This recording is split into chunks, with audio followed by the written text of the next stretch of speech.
자, 얘들아, 이제 이번 시간은 갑상샘 기능장애랑 부신 기능장애에 대해서 이제 마저 한 번씩 이렇게 짚고 넘어갈 거야. 그래서 갑상샘 기능장애를 먼저 보면, 갑상샘 이제 기능장애에서 이제 가장 큰 합병증을 볼 수가 있는데, 그 중에서 딱 네 가지가 있어. 갑상샘 기능 항진증, 갑상샘 중독증, 이제 갑상샘 기능 저하증, 점액수종. 이 네 가지가 이제 가장 흔한 합병증인데, 음, 갑상샘 기능 항진증은 이제 혈액 내에 이제 갑상샘 호르몬이 과도하게 존재 있을 때 이제 발생을 하는 거고, 갑상샘 중독증은 이제 신체 기관이 장기간 동안 이제 과도한 양의 갑상샘 호르몬에 노출이 되어 이제 구조라든지 기능의 변화가 생겨서 이제 나타나는 상태를 이제 갑상샘 중독증이라고 해. 그리고 갑상샘 기능 저하증은 이제 혈액 내 갑상샘 호르몬이 충분치 않은 상태를 갑상샘 기능 저하증이라고 해. 그리고 점액수종은 충분하지 않은 양의 이제 갑상샘 호르몬에 장기간 노출되어서 구조와 기능의 변화가 생기는 거지. 그래서 아까 갑상샘 중독증은 이제 과도한 양의 갑상샘 호르몬에 노출이 되었을 때 발생을 하는 거고, 이 점액수종은 이제 충분하지 않은 양의 갑상샘 호르몬에 장기간 노출되었을 때 이제 구조와 기능의 변화가 생기는 것을 말하는 거야. 그래서 첫 번째로 보면 이제 그레이브스 병. 이것도 아마 많이 들어봤을 거야. 갑상샘 중독증의 이제 약 95% 이상은 이제 그레이브스 병 때문이라고 하는데, 그레이브스 병도 약간 유전적이기도 해. 그레이브스 병 환자들이 약 15% 정도는 이 그레이브스 병을 가진 이제 뭐 가까운 친인척이 있다고 하거든. 그래서 이 지병 또한 이제 강력한 유전 소인이 있는 것을 알 수가 있고, 또한 이 병은 남성보다 여성에게서 이제 더 많이 발생을 한다. 그리고 이 그레이브스 병은 자가 면역이 원인이야. 그래서 생성된 자가 항체가 갑상샘 조직을 자극해서 과도한 양의 갑상샘 호르몬을 생산하도록 하는 거지. 그래서 이제 그 과다하게 생산된 갑상샘 호르몬이나 자강체에 대한 반응의 결과로 이제 기관의 기능 변화가 초래하게 되는 거지. 그래서 증상 및 징후를 보면 뭐 초조, 불안정, 뭐 식욕도 증가하고, 하지만 체중 감소하고 이런 것들이 있지만, 또 특징적인 게 이제 심장 병력이 없이 새로 발병한 심방세동이 나타나는 것이 특징이야. 그리고 또 한 가지 이제 갑상선 하면 떠오르는 증상이 이제 안구돌출증이 발생을 할 수가 있다. 그래서 그림에서 보는 것 같이 안구가 돌출이 되고 이제 갑상샘이 비대해지는 거지.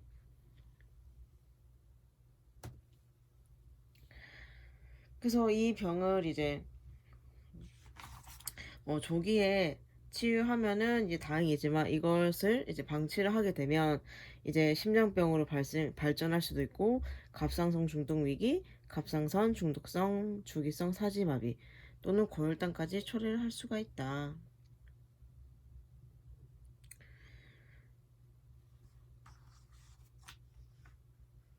그래서 그 다음을 또 보면 갑상샘 발작이 있어.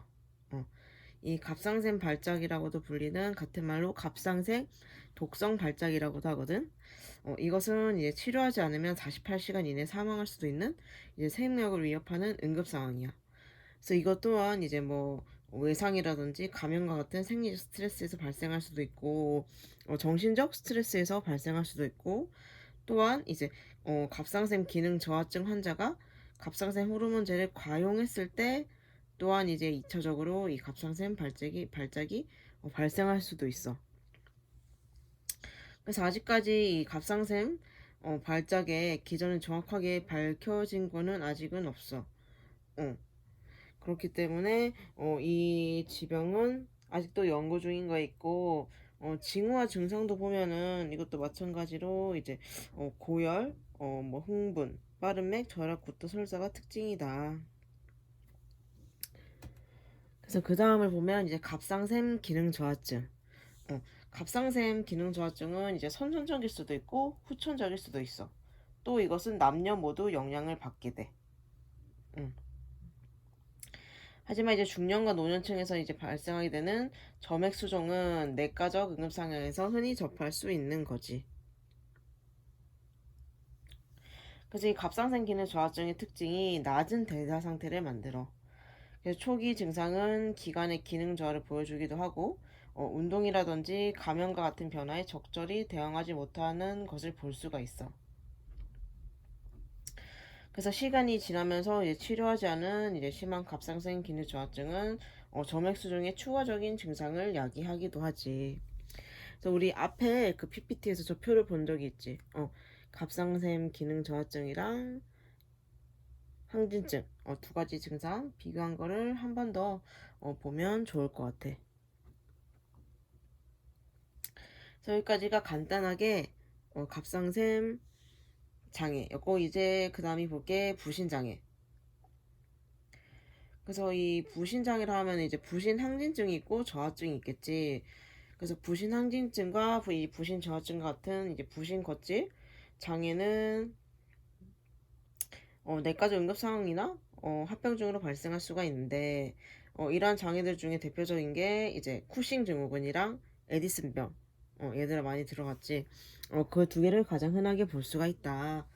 그래서 쿠싱 증후군은 이제 과도한 부신 거칠의 활동으로 인해서 발생을 한다. 그래서 얘는 비교적 흔한 부신장애고 고농도의 혈중 코티졸 때문에 발생을 한다.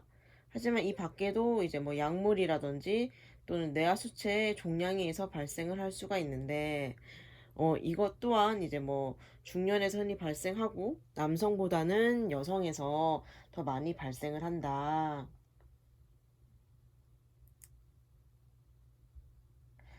그래서 아까 이 발생할 수 있는 게 약물이랑 이제 뭐 뇌하수체 종양이 있다고 했는데 이 뇌하수체 종양으로 인해서 발생한 쿠싱 증후군을 이제 우리가 쿠싱병이라고 해. 그래서 이 쿠싱 증후군은 약 70%가 뇌하수체 종양으로 발생을 해.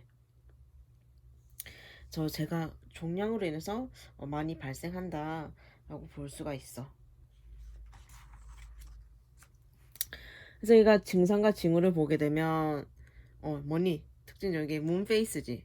달덩이 얼굴이 제일 특징적이고 그 밖에도 보면은 이제 뭐 목 뒤와 어깨에 피하 지방 조직이라든지 아니 피부가 얇아지거나 또는 신장에 문제가 생겨서 혈압이 문제가 생기거나 또는 발에 멍이 잘 드는 이러한 여러 가지의 전신적인 변화가 있지만 그 중에서도 이제 가장 기억해야 될 것은 달덩이 얼굴, 문페이스라고 볼 수가 있다.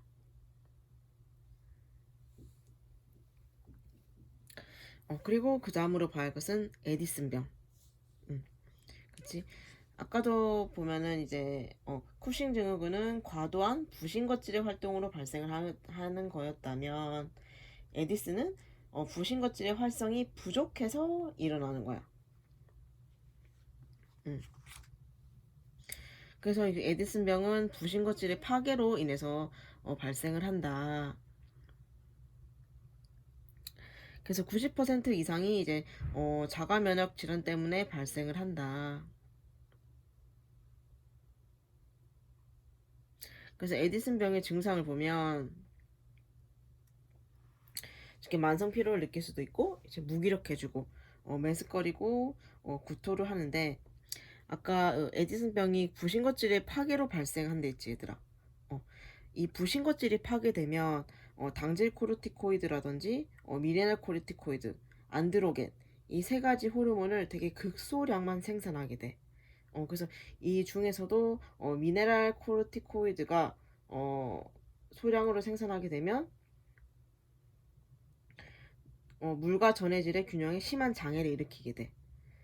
그로 인해서 이제 소변으로 배출되는 나트륨이 증가가 되고, 그럼으로써 혈량도 감소가 되고, 그럼으로써 칼륨이 정체가 되고, 그래서 고칼륨 혈증을 야기할 수도 있고, 우리 심장에도 이상이 생기게 돼. 그렇기 때문에 이제 아까 당질 코르티코이드, 미네랄 코르티코이드, 안드로겐 이 중에서 이제 미네랄 코르티코이드 양이 적은 게 되게 에디슨 병에 중요한 거지. 그래서 증상과 징후는 딱히 저렇게 뭐 진행성 허약이라든지 피로, 식욕 저하, 체중 감소 이런 것들이 있다. 그래서 우리가 간단하게 이제 갑상샘이랑 부신의 장애에 대해서 봤고, 우리가 이제 이 다음으로 볼게. 우리 지난 시간에 문제 풀어라고 줬던 그거 한번 답을 맞춰 볼 거거든, 얘들아. 그래서 답을 맞춰보면 21번부터였지. 아마 문제가 계속 중간에 중복되는 것도 있을 거야, 똑같은 게. 그래서 그냥 그거는 풀면 되거든. 그래서 탄수화물, 지방, 단백질을 전부 분해할 수 있는 소화효소를 분비하는 곳은 어디인가 해서 이것의 답은 이자가 될 수가 있겠지. 그 다음에 추체로가 교차되는 곳은 어디인가 해서 답은 순뇌이다. 그리고 이 혀의 운동과 관계 있는 것은, 이것은 그 12신경 중에 몇 번 신경인지를 묻는 거였거든, 얘들아. 문제가 너무 이렇게 저렇게만 딱 짧게 나와 있어서 너네가 그것을 생각했을지는 모르겠지만 혀의 운동과 관계 있는 것은 12신경이다. 그리고 그 신경 중에서 이제 안구 운동과 관계하는 것은 이제 몇 번 번이냐라는 문제였는데, 이거의 답은 3, 4, 6번 신경이 이제 안구 운동과 관련이 있다. 그리고 그 다음 문제. 우리 몸의 평형을 유지하는 곳은 이 뇌에서 뭐 대뇌, 소뇌, 중뇌, 만시들아, 시상, 뭐 시상하부 이 중에서 몸의 평형을 유지하는 곳은 어디인가? 그래서 답은 소뇌가 되겠고, 그 다음에 이거 진짜 쉽지 얘들아. 뇌신경은 몇 쌍으로 되어 있는가 해서 뇌신경은 12쌍이다. 그렇다면 실무율, 실무율, 역치 이거 했던 거 아마 기억이 났을 텐데, 실무율이란 하면 역치 이상의 자극에서는 이제 자극의 크기와 관계없이 무조건 반응이 일어나는 게 실무율이다. 그 다음 이제 28번에서 경첩관절은 무엇인가 해서 가나다라가 있는데 답은 가나다가 될 수 있고, 자 그렇다면 다음 중에서 고유 반사에 속하지 않은 것은 무엇인가? 그래서 답은 4번 각막 반사가 되겠고, 자 그 다음 보면은 이제 막감지 맛봉우리가 주로 위치하고 있는 곳은 어디인가? 막감지 맛봉우리가 주로 위치하고 있는 곳은 성강유두가 될 수 있다. 우리 유두에도 되게 종류가 많았지 얘들아. 입새유두, 성강유두 이런 것들이 있는데 그 중에서도 성강유두가 해당이 된다. 자, 그 다음 문제. 신근의 성질이 뼈대근의 성질과 다른 점을 해서 가장 눈에 띄는 차이점이 있지 얘들아. 답은 2번이지. 자동성이 있다는 것. 그 다음 이제 다음에서 지라의 기능과 관계가 없는 것은 무엇인가? 답은 5번이겠지. 그 다음 자 다음에서 스탈링시 법칙과 관계가 깊은 것은 답은 혈액의 심장 박출량이 되겠지. 자, 정상 성인의 경우 심장의 1회 박동마다 박출되는 혈액량은 얼마나 되는가? 그래서 답은 몇 번이겠니? 2번이겠지. 자, 그 다음에 우리 심장 자극 전도계 중 심박동 조정자는 무엇인가?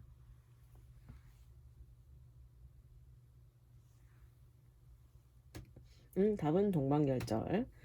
자, 이것도 했던 것 같은데 모세혈관을 볼 수 없는 곳은 어디인가 해서 답은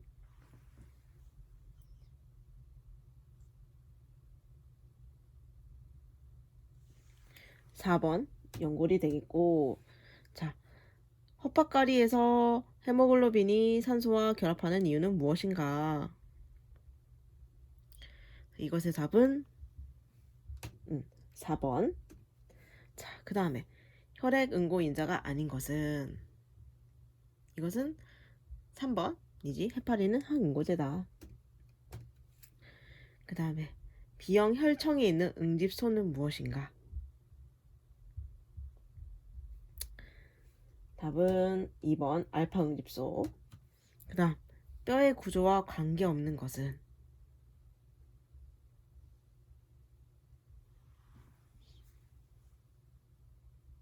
답은 1번이 되겠다.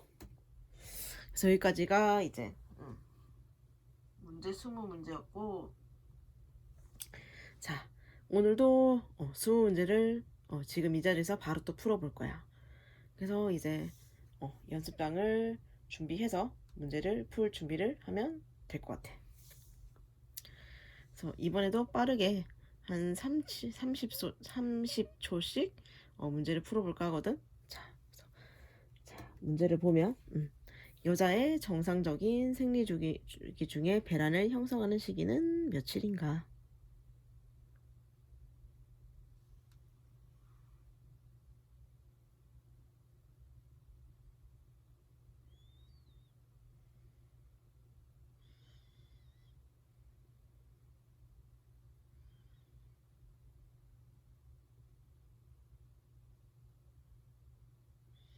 그 다음 문제. 뇌하수체가 수용되어 있는 부위는 어디인가?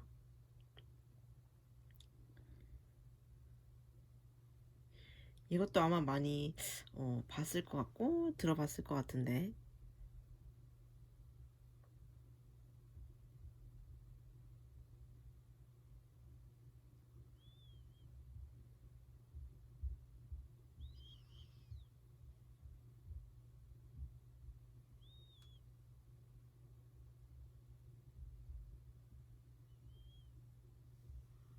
그 다음 문제.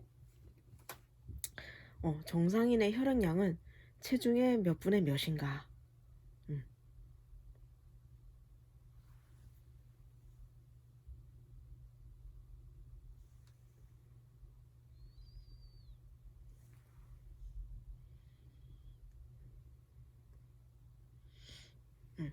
그 다음 문제. 다음에서 혈액의 항응고제가 아닌 것은 이 문제가 또 나왔네 얘들아. 그치? 우리 방금 전에 같이 풀었던 문제지.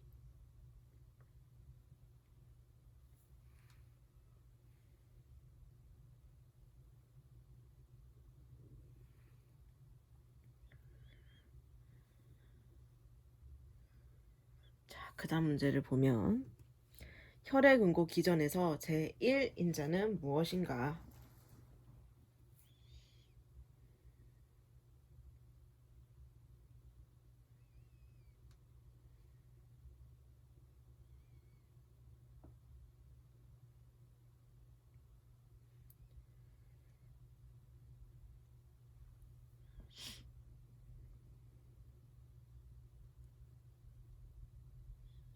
그 다음 문제. 혈액응고 억제 물질이 아닌 것은 어느 것인가?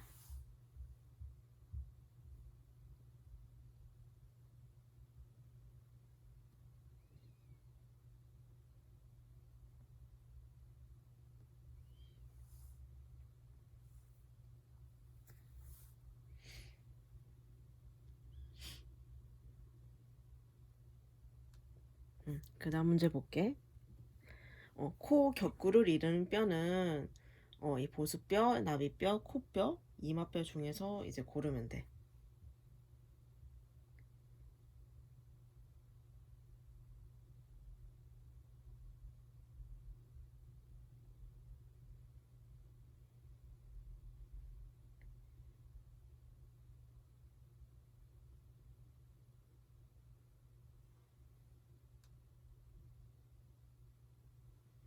그 다음 문제. 장단지를 이루는 근은 무엇인가?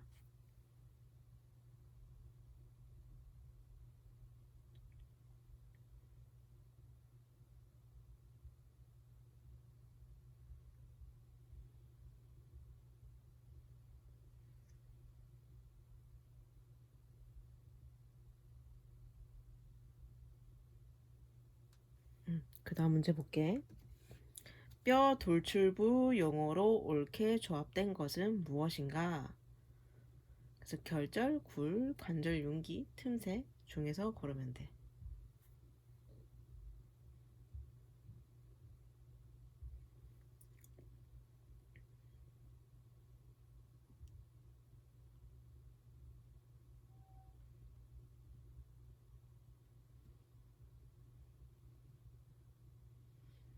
그래서 다음 문제 보면 어, 당질 코르티코이드를 분비하는 이제 당질 코르티코이드 분비 조절에 관여하는 호르몬은 무엇인가? 우리 이것도 바로 이번 내분비계에서 했던 거지, 얘들아.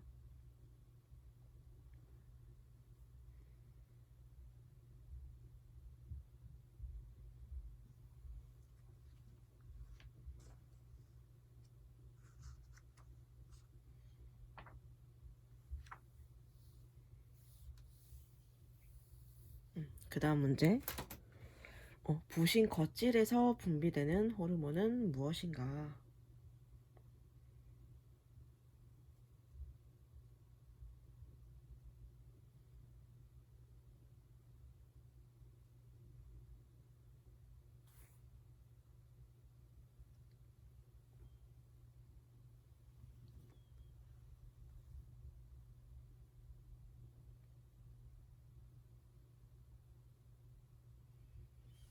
그 다음 문제. 인체에서 심한 운동을 하더라도 혈류량에는 큰 변화가 없는 장기는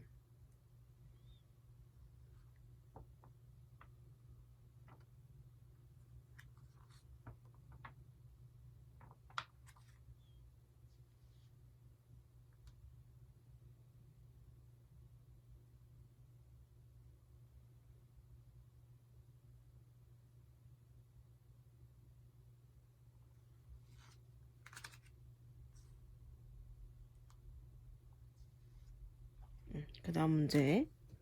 호파가리 내 산소 분압은 이제 몇인가?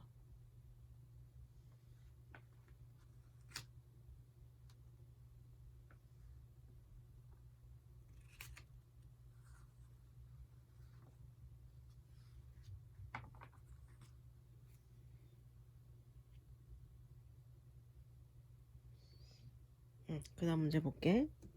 뼈대근의 1회 연축에 소요되는 시간은 얼마나 되나?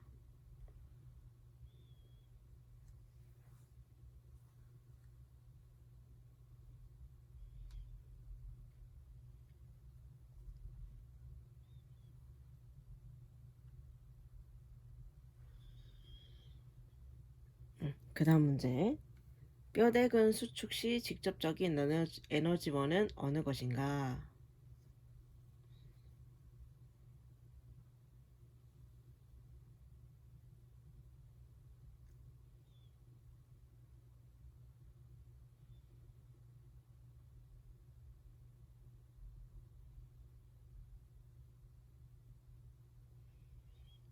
그리고 다음 문제.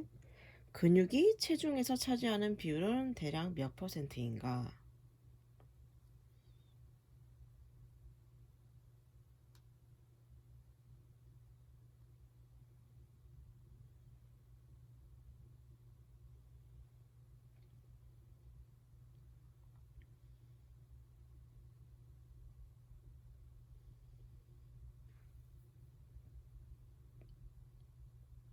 그 다음 문제. 사람의 기초 대사량은, 즉 기초 대사량의 지금 뜻을 묻고 있는 거지.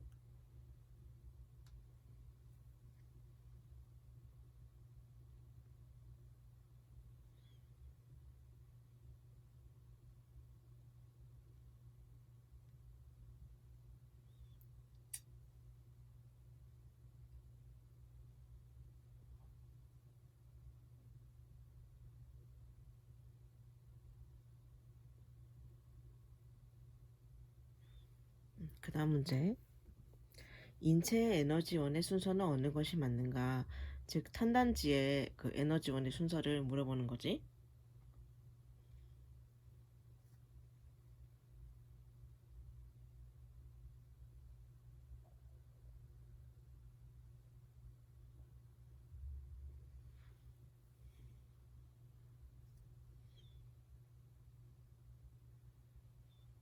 그 다음 문제. 해당 과정에서 한 분자의 포도당이 피루부산으로 전환되기까지 몇 분자의 ATP가 생기나? 그래서 얘들 이건 되게 생소한데 이거 우리 기초의학 책에 나와 있거든. 나중에 한번 책으로 찾아봐봐.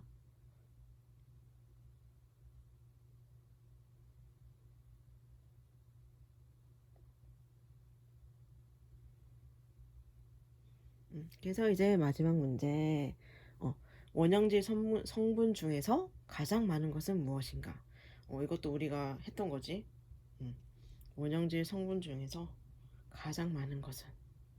그래서 가장 많은 거, 그리고 그 다음에 많은 거, 그 다음에 많은 게 있잖아. 음. 그래서 첫 번째로 가장 많은 게 여기 없다면, 두 번째로 많은 것을 고르면 되겠지.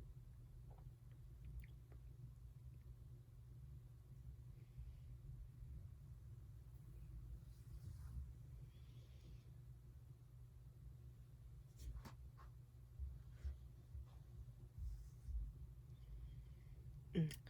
그래서 오늘은 이렇게 20문제를 풀어봤는데, 이 20문제에 대한 해답을 내가 금요일쯤에 그 우리 이 클래스 거기 자료실에 문제랑 답을 올려놓을게. 그러면 너네가 그때 봐서 이제 직접 매겨보고 아니면 다시 풀어보든가 아니면 이제 오답 노트를 하면 될 것 같아. 그게 이번 주 과제야, 얘들아. 응. 그래서 이것 또한 따로 제출할 필요는 없지만 너네가 다 가지고는 있어야 돼. 나중에 내가 혹시나 갑자기 이렇게 딱 보자고 할 때 바로 제출할 수 있는. 그래서 지금 당장은 제출하지 않아도 되지만 그래도 꼭 채점도 해보고 오답 노트는 이제 너네가 했으면 해. 그래서 앞으로도 이제 문제는 풀 때 그에 대한 답은 자료실로 올릴 거거든. 그래서 오늘 이 20문제 푼 거는 금요일쯤 내가 자료실에 이 문제랑 답지를 그대로 올려놓을게. 어, 그래서 오늘은 여기까지 내분비 기였고 다음 주에도 무슨 파트를 아직 할지는 아직 모르겠어. 아직 뼈랑 심장을 하기에는 약간 무리가 있는 것 같고 또 그 다음으로 간단히 볼 수 있는 파트를 할까 하거든. 그래서 우린 또 다음 영상에서 볼게 얘들아. 안녕.